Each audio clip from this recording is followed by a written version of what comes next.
Operatives of the Department of State Services DSS have rearrested the suspended governor of the Central Bank of Nigeria, Godwin Emefiele, after a tussle with officials of the Nigerian Correctional Service. Emefiele's rearrest occurred on the premises of a federal high court in Lagos, sitting in Ikoyi, after Justice Nicholas Owebo admitted the embattled and suspended Apex Bank chief to bail in a sum of 20 million naira. Our correspondent, Mary Kano, tells us more in this report. Emefiele arrives at the premises of the Federal High Court in Lagos, sitting in Ikoyi, in the company of the Department of State Services DSS operatives in a Hilux vehicle to face charges filed against him by the federal government. Ruling that the government failed to provide any facts to support its claim that Emefiele was a flight risk, the judge granted him bail. Emefiele has had his day in court. He was arraigned today, this morning, and he has been granted bail graciously by his lordship. They arraigned him on a 2-count charge, very ridiculous charge, bordering on illegal possession of firearms.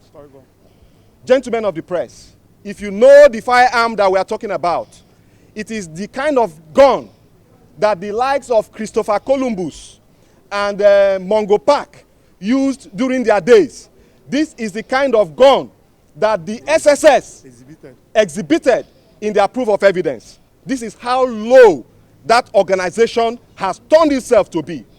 Ladies and gentlemen, but the good news is that Godwin Emefiele has been granted bail by the court on very liberal terms.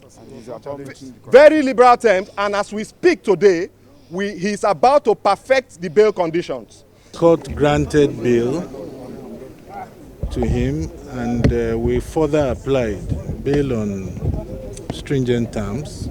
And we further applied to the court that pending when we will satisfy the conditions of bail, that custody should move from the hands of the DSS to the Nigerian Correctional Service. The court saw wisdom in that, because that is how we will know whether there is a desire to obey court order, whether the rule of law reigns supreme in Nigeria.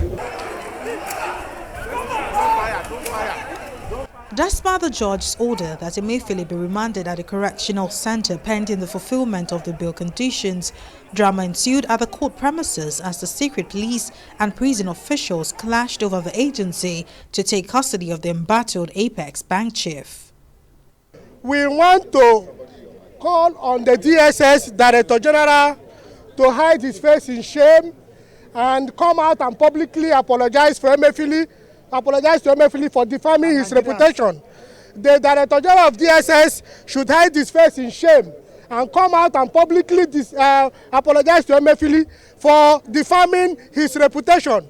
He filed an expert application on the 7th of December 2022 that Emefiele is a terrorist and that he committed some financial crime of national security dimension. Now they have only succeeded in charging him for possession of firearms. That means he deceived the entire country, he misled the entire world, he labeled Emefiele a terrorist. He has damaged his reputation. Amid the clash, Emefiele's lawyers reluctantly allowed the DSS to disobey court orders and take custody of their client to avoid a gun battle. At exactly 3 p.m., DSS operators left the suspended CBN governor out of the courtroom into their waiting vehicle. The case has been adjourned to the 14th of November for trial. Mary Kano, TV 360, Nigeria.